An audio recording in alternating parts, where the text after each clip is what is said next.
Diante disso, nós, por causa desse panfleto que nós recebemos, eu queria falar um pouquinho também sobre, o pastor já falou de manhã sobre esse assunto, e nós recebemos uma sugestão para falar sobre esse assunto e foi aceita. O que você está disposto a arriscar por Jesus? O que nós estamos dispostos a arriscar por Jesus? Nós vivemos num país livre ainda, nós vivemos num país onde nós temos condições de pregar, declarar a nossa fé abertamente, de evangelizar pessoas, de influenciar pessoas. Temos acesso a todos os tipos de literatura cristã que você imagina. Que qualquer um desses pastores lá no Oriente, nos países muçulmanos, daria a vida para ter um livro desses muitos que nós temos acesso, às vezes através da internet, às vezes através de papel, mas eles dariam a vida para ter um treinamento na área e às vezes não tem. Hoje o Dia Internacional de Oração e de Conscientização pela Igreja Perseguida. Eu queria começar falando em 2 Timóteo 3:12, onde Paulo fala: e também todos os que piamente querem viver em Cristo Jesus padecerão perseguições. Todos nós, num nível ou em outro, padeceremos perseguições. Jesus falou sobre isso. Nós estamos estudando em Mateus capítulo 5. Bem-aventurados os que forem perseguidos, ou os que sofrem perseguição por causa da justiça, porque deles é o reino dos céus. Bem-aventurados sois vós quando vos injuriarem e perseguirem e mentindo, disserem todo mal contra vós por minha causa. Exultai e alegrai-vos, porque é grande o vosso galardão nos céus, porque assim perseguiram os profetas que foram antes de vós. Mateus 5, 10 e 12. Existe uma perseguição no mundo, sim. Não são todos que estão vivendo em terras hostis, não são todos que passam por perseguição. Nós temos aqui essa liberdade, outros países têm liberdade, mas todos nós precisamos ter a nossa convicção em Jesus, que é o nosso Senhor e Salvador Jesus Cristo. Veja que hoje nós não passamos por perseguição. E hoje nós mal lembramos que existe uma igreja perseguida. Aliás, precisamos fazer cultos de lembrança, para lembrar que existe uma igreja perseguida. Nós conhecemos muitos líderes que estão passando por dificuldades hoje. Eu tenho a oportunidade de aqui pertencer a essa igreja, e nós temos a oportunidade de pertencer a essa igreja, onde temos compartilhado e participado de algumas obras missionárias no mundo, e conhecemos pessoas. No domingo que vem nós teremos aqui um pastor indiano que é líder de uma rede, ou de uma rede de conexões na Índia. E é para eles que nós temos trabalhado e tirado essa oferta para ajudar, foi justamente nessa área de enchente. E eles têm sofrido em algumas áreas terrível perseguição dos hindus e dos muçulmanos. E ele vai estar aqui conosco domingo que vem. Eu ainda não sei se ele vai pregar em português, porque eu tenho que ouvir ele falar primeiro para ver se eu entendo para traduzir. Porque esses indianos falam aquele inglês maravilhoso, né? Assim como alguns de nós, né? Então, mas eles enfrentam necessidade nesse momento. E alguns enfrentam perseguição por causa da situação financeira de seus países. Nós estamos em contato direto agora com a Ucrânia, onde nós temos lá parte de um trabalho missionário, e a inflação nos últimos 2 anos foi de 300%. Você imagina, se você ganha 1.000, aquilo que você podia comprar com 1.000, hoje caiu em 3 vezes a sua capacidade de compra. É como se você estivesse ganhando 300. 88% do que eles ganham hoje é gasto só em comida, o que é uma loucura. Porque para nós, se nós separamos 30% da nossa renda para moradia, 30% para alguma outra coisa e 30% para comida, nós sabemos o que é ter que gastar 88% da sua renda só com comida. É como se você ganhasse $1.000 hoje e $880 for só para comida. E como que você vive? Se você não tem dinheiro para comprar comida, como que você vai pagar aluguel, prestação de casa? Então o país se afundou por causa disso. Outros países por causa das leis criadas. Recentemente eu falei aqui que a Rússia aprovou uma lei agora de que é proibido evangelizar. Você só pode falar de Deus dentro de uma igreja registrada. E se você quiser reunir pessoas na sua casa para um culto, como nós fizemos terça-feira na casa do irmão Manuel, como sábado teremos na casa da irmã Cida e do irmão Antônio Bento, nós não podemos, eles não podem, porque é contra a lei. Você não pode evangelizar ninguém na rua, porque você vai ser preso. Você fala, pastor, nós podemos fazer tudo secreto. Os agentes secretos do governo também vão chegar até você. E você vai sofrer. Outros ainda sofrem por causa de perseguição religiosa, como está acontecendo. Você fala, mas essa lei é uma perseguição religiosa, o fato das finanças estarem apertadas, sim, mas existem lugares que aí sim é a religião que persegue. Como eu disse, os muçulmanos, como eu falei agora há pouco da Coreia do Norte, onde o sistema de governo não permite que você busque a Deus.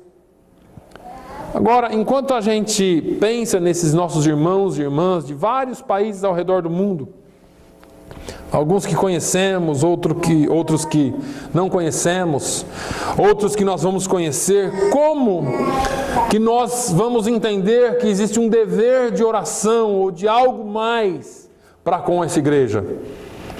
Como que nós devemos orar pelos nossos irmãos? Como eu disse, hoje nós distribuímos um panfleto.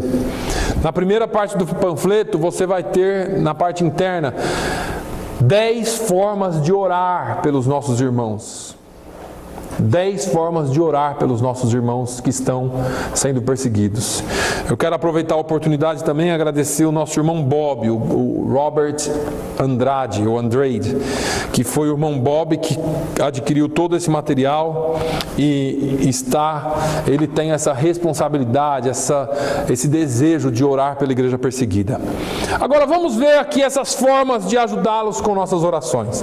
Eu não quero fugir daquilo que foi traçado, mas nós temos aqui alguns versículos e algumas formas de oração que nós podemos trabalhar. Então, em primeiro lugar, aqui nesse folhetinho, pede para nós orarmos para que eles sintam a presença de Deus. Irmãos, eu sempre leio aqui Hebreus 13:5 na parte da oferta. Sejam vossos costumes sem avareza, contentando-vos com o que tendes, porque ele disse, não te deixarei nem te desampararei, Hebreus 13:5. Essa parte, não te deixarei nem te desampararei, é para tudo. Agora, como que alguém pode sentir a presença de Deus em meio à perseguição? Me fala como que essa mulher que perdeu o marido e 2 filhos para o Islã, porque deixaram há 14 anos atrás a sua terra e foram evangelizar um outro país que Deus os chamou. Talvez você pode perguntar, como é que Deus chama para isso? Eu me lembro de um testemunho que eu ouvi de uma irmã brasileira, e eu acho que eu já até contei aqui, que foram para o Chile.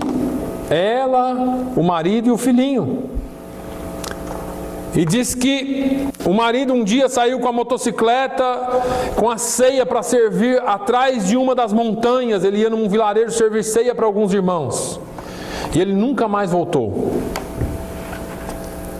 Encontraram o corpo dele caído abaixo na montanha. E lá embaixo um rastro na terra, um rastro de sangue, e o corpo lá na frente, morto.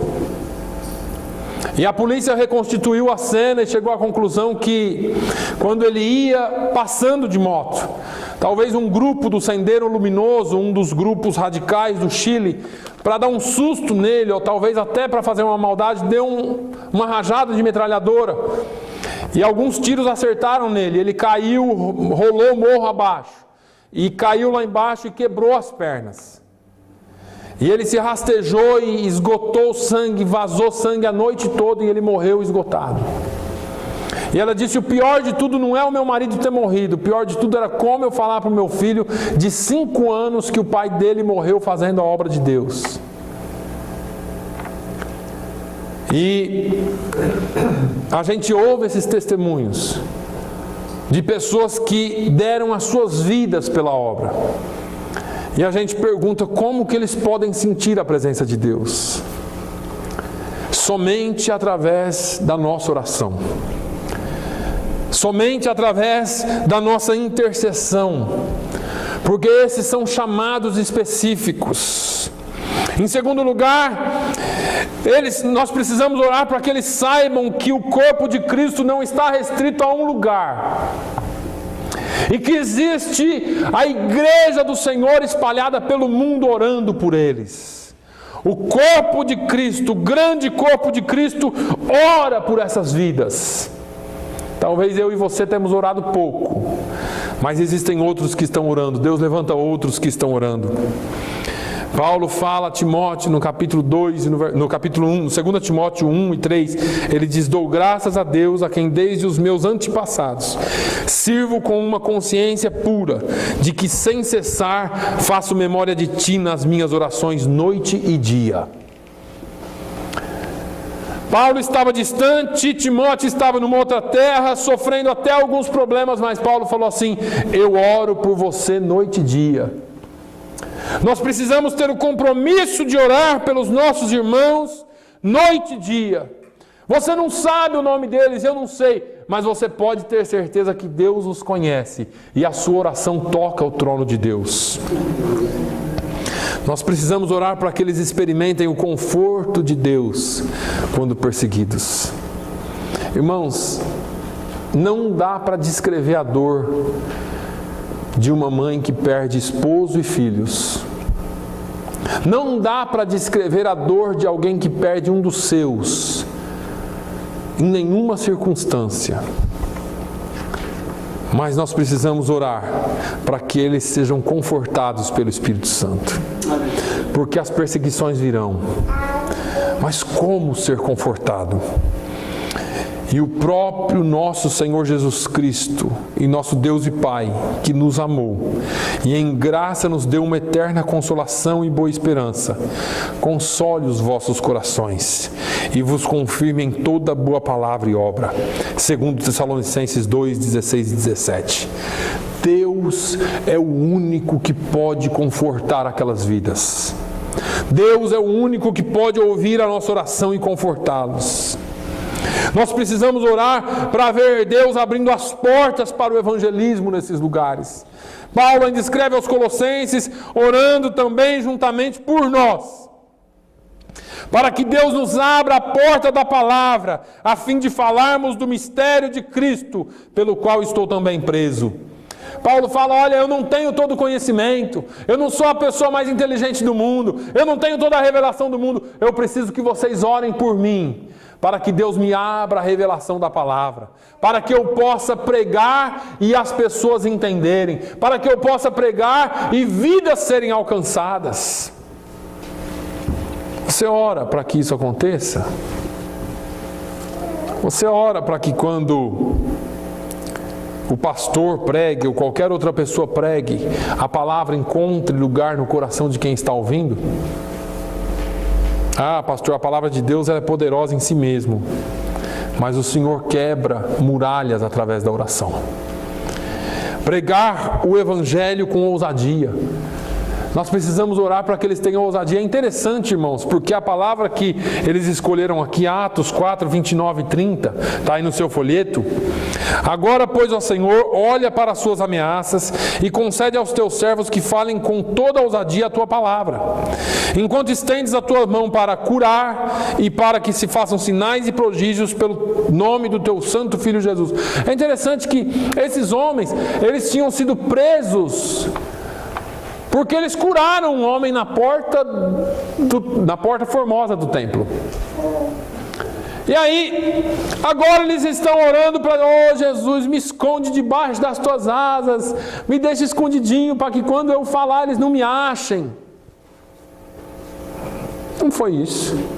Senhor, nós oramos para que o Senhor nos dê ousadia para pregar a tua palavra. Acabaram de sair. Os escribas, os fariseus falaram, vocês não vão pregar nesse nome. Tá bom, saíram porta fora e foram pregar nesse nome. E pediu ousadia, coragem para pregar nesse nome.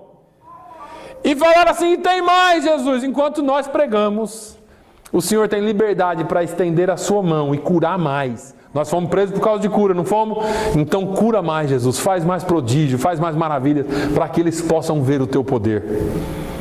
Qualquer um de nós nos retrairíamos e diz, Senhor, me esconde debaixo das tuas mãos. Jesus, se for curar, cura quietinho, para ninguém ver.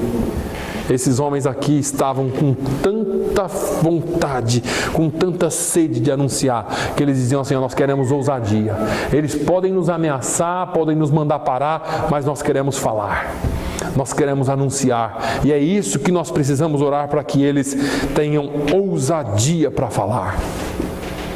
Em sexto lugar, nós precisamos orar para que eles possam perdoar e amar os seus perseguidores. Aí é um negócio difícil. Eu tenho falado aqui, irmão, amar amigo é uma beleza. Amar inimigo é um trem. Porque nós somos seres humanos. E eu não posso ser hipócrita aqui e falar assim, não, é bonitinho, tem que amar, tem que amar, tem, mas não ama. Tem, mas não ama. Porque eu sempre falo, o evangelho é simples, mas é difícil. É simples de entender, mas é difícil de fazer. Porque quando chega na prática não dá certo. Parece que o meu orgulho não deixa. Aquele ali não, aquele eu não perdoo. Olha o que ele fez, ele matou meu esposo, meus 2 filhos. Como que eu vou perdoar essa raça? Né? Tem hora que a gente fica nervoso. Mas Jesus disse, eu porém vos digo, amai os vossos inimigos. Bendizei os que vos maldizem, fazei bem aos que vos odeiam, e orai pelos que vos maltratam e vos perseguem, para que sejais filhos do vosso Pai que está nos céus. Isso aqui é muito sério, porque quando você faz tudo isso, te identifica como filho de Deus. Se você fizer o contrário, eu não vou falar com o que te identifica ou que nos identifica, você decide. Quando você ama o seu inimigo, você mostra quem você é diante de Deus. Quando você ama o seu inimigo, você mostra de quem é o seu DNA. Quando Jesus disse na cruz, Pai, perdoa-lhes porque não sabem o que fazem, aquele soldado que estava lá nos pés, aquele centurião olhou e falou, verdadeiramente este é o Filho de Deus. Quando você toma um chacoalhão e consegue perdoar, te identifica não como idiota, não como bobo, não como qualquer coisa, mas te identifica como filho de Deus, te identifica como alguém que realmente serve a Deus. Nós precisamos orar para que lhe seja concedido sabedoria no trabalho do ministério secreto. Paulo escreve lá em Atos 9, ou melhor, lá em Atos 9, 23 e 25, Lucas escreve sobre Paulo. E tendo passado muitos dias, os judeus tomaram conselho entre si para o matar Paulo. Mas as suas ciladas vieram ao conhecimento de Saulo. E como eles guardavam as portas, tanto de dia como de noite, para poderem tirar-lhe a vida, tomando-o de noite, os discípulos o desceram dentro de um cesto pelo muro. Veja, esses homens que estão aqui, sendo perseguidos, nós temos que orar para que Deus os encha-os de sabedoria, para que eles possam entender sobre as ciladas do inimigo, para que eles possam ouvir ou tomar conhecimento de coisas que vêm contra eles, para eles poderem se proteger de alguma forma. Eu não estou dizendo pegarem armas, mas às vezes, que nem Paulo, dá um jeito de escapar. Eles precisam ter sabedoria, inclusive, para falar com as pessoas, porque algumas daquelas pessoas podem entregá-las para as autoridades ou para grupos extremistas. Familiares podem entregá-los para grupos extremistas. Temos que orar por eles para que eles permaneçam alegres em meio ao sofrimento. E isso aí, a gente não permanece alegre nem quando pisam na nossa, nem quando a gente recebe uma noticiazinha, Imagina você ter a alegria dentro do seu coração, a paz dentro do seu coração quando as coisas vão de mal a pior. Quando você está fazendo a vontade de Deus, cumprindo o seu chamado, e você passa por perseguição. A palavra de Deus diz em Atos 5:41, retiraram-se, pois, da presença do conselho, regozijando-se de terem sido julgados dignos de padecer afronta pelo nome de Jesus. Esses homens apanharam, foram esbofeteados, presos, e quando eles saíram, cutucavam um outro e falavam assim: você viu, rapaz, nós apanhamos por causa dele, aleluia. Parece uma loucura, mas é isso aí, é uma loucura mesmo, porque só doido faz isso, só crente mesmo que anda no Espírito é que consegue fazer isso. Pessoas normais não podem fazer isso. Vamos orar para que eles amadureçam na sua fé. Nós ouvimos aqui, essas pessoas não têm conhecimento, sabem pouquíssimo sobre Jesus. Receberam uma revelação, receberam algum tipo de mensagem que tocou o coração deles, foram transformados, dizem que amam Jesus, professam a sua fé, mas sabem muito pouco sobre Ele. Quando é que eu vou deixar de ser perseguido? Quando é que eu vou poder falar minha fé abertamente? Existe alguém maior do que Jesus? Olha as perguntas. E nós temos acesso a tudo isso aqui. Nós declaramos: não há Deus maior, não há Deus melhor. Mas quando qualquer coisinha bate na sua porta, assim: ai meu Deus, me ajuda, Senhor, porque nós somos fracos mesmos. Agora, esses homens que estão sofrendo perseguições, nós precisamos orar para que eles, com o pouco que conhecem, amadureçam na sua fé. A quem anunciamos, admoestando a todo o homem e ensinando a todo homem em toda a sabedoria, para que apresentemos todo o homem perfeito em Jesus Cristo. E para isso também trabalho, combatendo segundo a sua eficácia, que opera em mim poderosamente. Paulo escreve aos Colossenses 1, 28 e 29.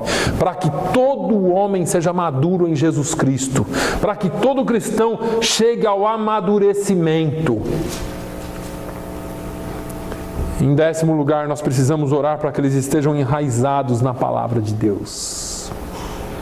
Toda a Escritura é divinamente inspirada, proveitosa para ensinar, para redarguir, para corrigir, para instruir em justiça, para que o homem de Deus seja perfeito e perfeitamente instruído em toda boa obra. A palavra de Deus ela é completa, para que nós sejamos perfeitos e perfeitamente instruídos para toda boa obra. O objetivo final do Evangelho em Cristo Jesus é que todo crente seja maduro. Agora eu falei dessas 10 orações que nós precisamos fazer, mas eu quero que você entenda um pouquinho mais. Conforme nós oramos pelos nossos irmãos ao redor do mundo, eu acho que nós deveríamos orar por nós também, você não acha? Para que nós sejamos testemunhas das mesmas coisas que nós estamos orando em favor deles. Nós vamos orar para que os nossos irmãos possam sentir a presença de Deus. Nós vamos orar para que eles possam saber que existe gente orando por eles. Nós vamos orar para que eles possam experimentar o conforto de Deus quando perseguidos, para que Deus abra as portas para a palavra, para que eles possam pregar o evangelho com ousadia, para que eles possam perdoar e amar os seus inimigos, para que lhes seja concedido sabedoria no trabalho do seu ministério secreto, para que eles possam permanecer alegres no meio do sofrimento, para que eles possam amadurecer a sua fé e para que eles possam estar enraizados na palavra de Deus. É muito bom orar para que isso aconteça com eles, mas eu quero que você pense em orar para que isso aconteça com você também. Quanto tempo faz que você não sente a presença de Deus? Quanto tempo faz que você não prega com ousadia? Que você sabe que você tem que falar, mas alguma coisa acontece e você não fala? Quanto tempo faz que você não perdoa alguém? Porque você não consegue perdoar nem o seu vizinho, a sua irmã, o seu irmão. Como que você vai perdoar o seu inimigo? Quanto tempo faz que você não cumpre o seu ministério com ousadia como você precisaria cumprir? Quanto tempo faz que você não experimenta o conforto de Deus? Ou quanto tempo faz que você não evangeliza? Ou quanto tempo faz que você não sente ou não tem nem noção de que existe um corpo de Cristo que ora por você? Quanto tempo faz? Ou como você tem se comportado em meio ao sofrimento? Tem se alegrado? Ou será que você tem reclamado de Deus ou da sua vida?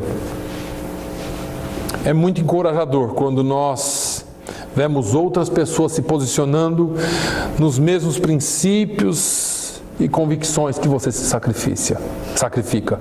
Mas é desencorajador saber que você está fazendo e está amassando barro. Sabe amassar barro? Não sai do lugar. É muito encorajador quando você vê que outros se dispõem a usar dos seus próprios recursos para abençoar os menos favorecidos. Mas é desencorajador quando você sabe que a pessoa tem condição de ajudar e não ajuda. É encorajador demais ver pessoas se desfazendo de si mesmo ou se doando a si mesmo, enquanto você sabe que tem pessoas que poderiam ir um pouquinho além e não fazem. Existem muitas formas que nós podemos fazer e agir associadas às nossas orações. Nós podemos ajudar a aliviar a dor de muitos. Nós podemos construir alguma coisa. Nós podemos amar muito mais. Deixa eu te dizer uma coisa, eu tenho falado aqui há alguns dias, eu não sei o que vai acontecer com a nossa nação daqui para frente. E eu estou dizendo da nação que nós vivemos. Nós temos terça-feira eleição, não deixe de votar. Mas antes de você votar só pelo que a mídia diz, pesquisa um pouquinho sobre quem é quem. O pastor usou uma analogia aqui muito boa. Ele disse que nós estamos brincando de roleta russa, né? Numa das armas tem 3 munições, são 6, no revólver são 6 espaços, né, para você colocar as munições. Numa delas tem 3 munições. Se você não sabe o que é roleta russa, é aquela brincadeirinha que você gira o tambor, fecha a arma e atira. Se tiver livre, você se livrou. Se tiver com a munição no ponto, você morreu. Isso é roleta russa. Só que ele disse que numa outra arma nós temos 6 munições. Então essa roleta russa é enganosa. Uma delas ainda tem uma chance, é 50%. E outro delas, você vai se atirar na cabeça. Então você que vota, vote com consciência cristã. Tome cuidado. Porque tem lobo vestido de cordeiro por aí. Aqueles que dizem a verdade sempre vão assustar. São os radicais. Aqueles que vão fazer tudo que a população gosta são os perigosos. E se você pensa que eu estou falando alguma coisa muito estranha, olha para o Brasil. Nós tivemos um governo que fez tudo que o povo queria. E depois quem o substituiu, continuou prometendo tudo que o povo queria ouvir e entrou. E deixa eu te dizer, não existe impeachment que resolva a situação do Brasil. Porque se Deus colocar a mão sobre o Brasil, daqui uns 20 anos talvez nós estejamos em pé de novo. Agora, se Deus não colocar a mão sobre o Brasil, vai muito mais tempo para conseguir respirar. Porque quem mora lá são os nossos familiares e nós sabemos o que está acontecendo lá. O pastor Gabriel visitou o Brasil recentemente e veio de lá desanimado. Dá dó de ver o tanto de lojas e firmas fechadas nas ruas principais da cidade onde ele passou, em Minas Gerais. Nós sabemos o quanto os comércios se fecharam, o quanto de desemprego tem. Então cuidado, eu não estou fazendo plataforma política para ninguém aqui. Vote com a sua consciência. Agora, deixa eu te fazer uma pergunta aqui, porque hoje eu quero que você saia daqui pensando de novo. Se a nossa situação desse país aqui se deteriorar ao ponto de nós sofrermos perseguição, será ou como será que as pessoas ao redor do mundo vão ver a nossa necessidade?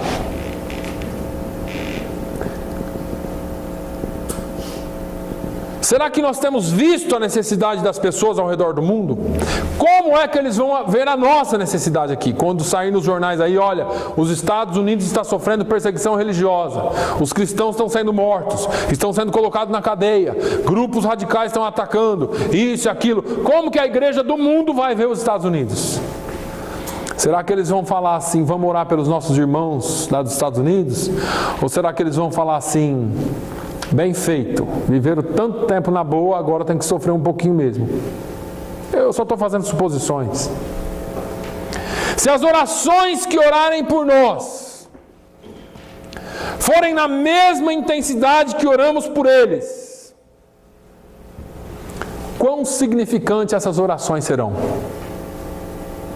Pergunte para você mesmo. Se o que eles orarem for na mesma intensidade que nós oramos por eles, será que essas orações deles vão ter algum valor para nós? E eu quero que você pense nisso. Ainda que muitos nos considerem uma pequena igreja, irmãos, ainda que você olhe aí e fale assim, essa igreja é pequenininha, nós podemos e temos uma grande influência no reino de Deus no mundo afora. Obedecendo a Deus. Só para você entender, não somos só nós, mas essas caixas aqui vão para o mundo inteiro. Só para você entender, nós somos parte da Universidade Visão, Vision College, ou Vision University, que treina líderes em 150 nações do mundo. Nós participamos desse treinamento. Nós somos parte do Ministério Barnabé, ou Barnabas Ministry, onde temos enviado o pastor para diversas nações da África, treinando líderes, inclusive em lugares que sofrem perseguição religiosa. Nós temos e somos parte dessa missão no leste europeu, onde existe uma instituição chamada Ministério para Treinar e Equipar Líderes, que hoje tem influenciado milhares e milhares, só hoje, atualmente, com toda a crise, tem 1000 alunos sendo treinados para serem pastores e evangelistas. 1000 alunos hoje sendo treinados. A nossa influência tem chegado até o Distrito Brasileiro da Assembleia de Deus, onde nós temos tido a oportunidade de influenciar com treinamento. A nossa influência tem chegado em vários outros lugares na Índia, onde existe perseguição religiosa. Essa igrejinha aqui. Agora, o que mais que nós podemos fazer? Porque você pode olhar e falar assim, a igrejinha é tão pequenininha, mas o Deus da igrejinha ainda é o Deus que tudo pode. O nosso Deus é o Deus que tudo pode. A palavra de Deus diz que Ele é o Alfa e é o Ômega. Ele é o princípio e o fim de todas as coisas. A palavra de Deus diz que Ele faz brotar rios no deserto. A palavra de Deus diz que Ele faz nascer ou multiplicar o óleo na botija, a farinha na panela. Esse é o Deus que nós servimos. E nós olhamos e falamos, nós somos tão pequenininho, pastor, é tão pequenininho sim. Mas o Deus que servimos é um Deus grande. O Deus que nós servimos é um Deus que multiplica, que aumenta a colheita. Ele é o Senhor de Deus, o Senhor Deus de tudo e de todos. É o Deus que o reino não tem fim. É o Deus que a sua palavra é certa, é verdadeira, não falha e não volta para si vazia. Ele é o Deus único, digno de ser louvado. A sua grandeza, entenda isso, a grandeza de Deus não se altera pelas nossas circunstâncias. Você pode estar passando por alguma circunstância individualmente.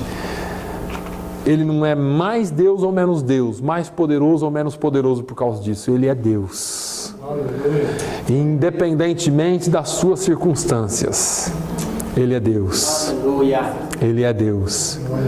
Se você notou hoje, você cantou algumas músicas, você cantou alguns corinhos, alguns hinos, e eu queria só te lembrar, porque a gente entra aqui na presença de Deus e canta no automático, e a gente não entende o que a gente está cantando, e depois dessa palavra sobre a igreja perseguida, nós cantamos assim: aonde guiar-me meu Senhor, eu seguirei por seu amor. É a sua mão que me conduz por mim ferida sobre a cruz. Será que você entende que é Deus quem te guia? E que aonde Ele te guiar, você vai, porque Ele está te conduzindo. Você crê que Ele está te conduzindo? Eu poderia pregar só sobre isso de novo, ficar aqui até 1h30 da tarde agora. Não vou fazer isso. Mas será que você entende que nós cantamos, que o próximo é de valor em valor, quero andar de valor em valor e seguir a Jesus meu Senhor? Cantamos isso. Mas andamos de valor em valor, crescendo em graça, crescendo em conhecimento, seguindo a Jesus nosso Senhor? Será que nós estamos preparados para estar mais perto dele mesmo, ainda que venham as dificuldades? Olha, ainda que seja a dor que me una a ti.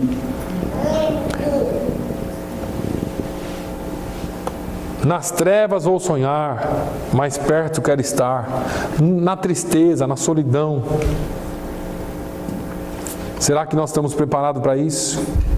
Será que você pode dizer te louvarei, não importam as circunstâncias?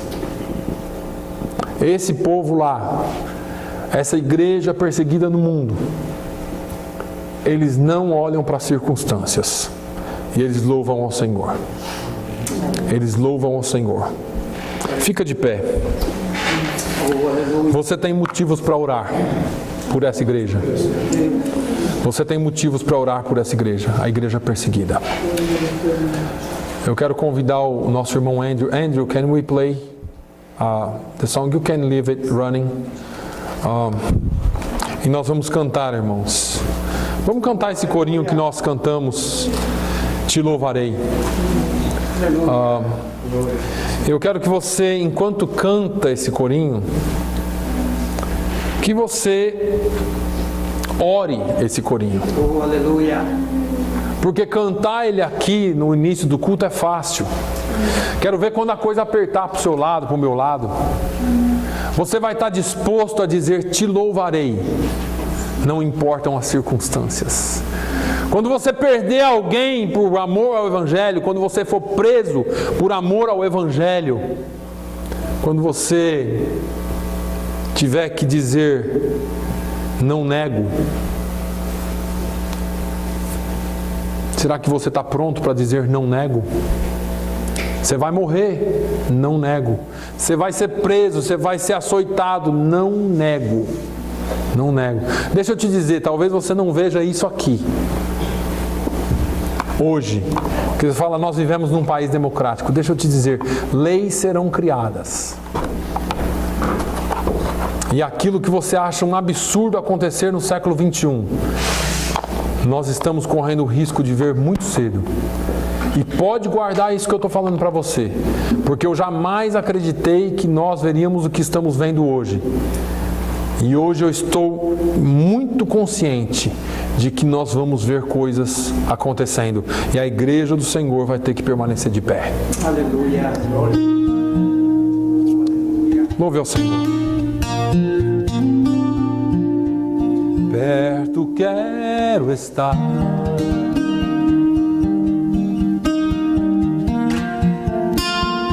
junto aos teus pés.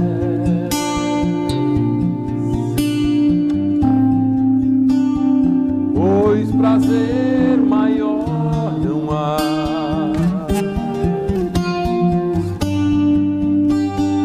Me render e te adorar.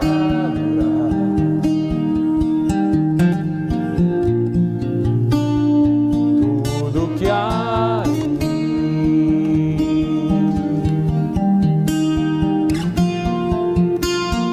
quero te ofertar.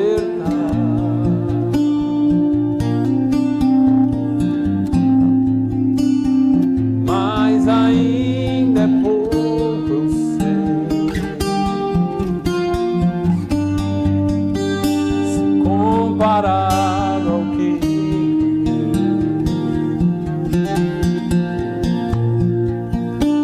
não sou apenas servo, meu amigo, me tornei.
Sabemos que chegará um momento que o nosso maior prazer será estar em Tua presença, porque nada mais prazeroso haverá. Enquanto temos tudo, enquanto possuímos liberdade para tudo, não damos valor para a Tua presença. Mas eu quero te pedir perdão, Senhor, pela Tua igreja. Ensina-nos, ó Deus, a apreciar a Tua presença. Meu Deus, ensina-nos a como Teu povo, Senhor, apreciar a liberdade que nós temos para Te servir. Porque nós sabemos que podem ter dias que nós não teremos mais liberdade. Terão dias em que dirão todo tipo de mentira contra nós. E tirarão a nossa liberdade de Te adorar. No corpo. Mas o nosso espírito e a nossa alma sempre será livre para Te adorar. Nós sempre, Senhor, queremos ter o prazer, a coragem, a ousadia e a força de dizer: Te louvarei, Senhor, não importam as circunstâncias.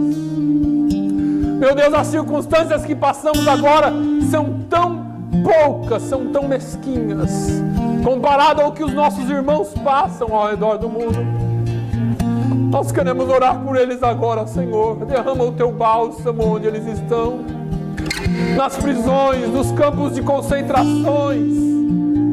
Ah, meu Deus, quase que à beira da morte, muitos deles, e outros que estão sendo mortos talvez agora. que o sangue desses mártires, ó Deus, sejam adubo para a semente da Tua palavra, e que ela, Senhor, cresça e salve muitos para a Tua casa e para o Teu reino. Meu Deus, no nome de Jesus, faça-nos entender, Senhor, a urgência que a Tua igreja tem de orar pela igreja perseguida, e faça-nos entender a urgência que temos de rasgar as nossas vestes, rasgar os nossos corações diante de Ti e clamar por essa nação. Nós clamamos por essa nação, Senhor. Nós clamamos pelas eleições de terça-feira. Senhor, que a Tua igreja se levante. Que a Tua igreja se levante, Senhor, para fazer a diferença nesse século, nessa geração. Que essa nação seja transformada e volte de novo aos Teus pés, ó Deus, em humilhação. Que essa nação se humilhe, como, Senhor, aquela nação de Nínive se humilhou quando ficou sabendo da destruição. A destruição está próxima e muitos não conseguem ver. Meu Deus, no nome de Jesus, põe por terra as potestades, os principados, ó Deus, e levanta a Tua igreja novamente. No nome de Jesus, ó Deus, no nome de Jesus, nós queremos Te louvar. E seja qual for a circunstância, nós Te louvaremos, Senhor. Pai, nós queremos orar pelo irmão do irmão Tony Pinheiro. Meu Deus, oramos também pelo Tony Pinheiro. Pai, nós oramos para que o Senhor complete a Tua obra, cure aquele homem por completo. Pai, visita o seu irmão que está no hospital. A cunhada pediu, Senhor, a esposa pediu oração. Pai, mostra e demonstra a Tua glória. Faz a Tua obra, Senhor, faz a Tua obra naquelas vidas. Oramos, Senhor, por aqueles que precisam de recuperação. O André, Senhor, visita ele lá agora. Recupera não só a saúde física dele, mas recupera, Senhor, aquela semente que está plantada naquele coração. Que ele possa se recordar e lembrar de tudo aquilo que ele aprendeu, Senhor, sobre Ti. Oh, meu Deus, no nome de Jesus, visite os nossos irmãos que estão doentes, visite os nossos irmãos que não estão bem hoje, visita-os no nome de Jesus, visita aqueles que não puderam estar aqui, ou aqueles que se sentem fracos. Pai, é a Tua igreja. Pai, visita-os no nome de Jesus. Pai, que sábado, que quarta-feira o Senhor esteja aqui conosco, que sábado, Senhor, o Senhor derrame a Sua glória lá na casa do irmão Antônio Bento e da irmã Débora. Senhor, no nome de Jesus, dê-nos uma semana abençoada. No nome de Jesus nós oramos e agradecemos. No nome de Jesus, que o amor de Deus, a graça do nosso Senhor e Salvador Jesus Cristo, a comunhão e a consolação do Espírito Santo seja sobre toda a igreja de Deus, sobre a face da terra. No nome de Jesus. No nome de Jesus. E todos digam amém.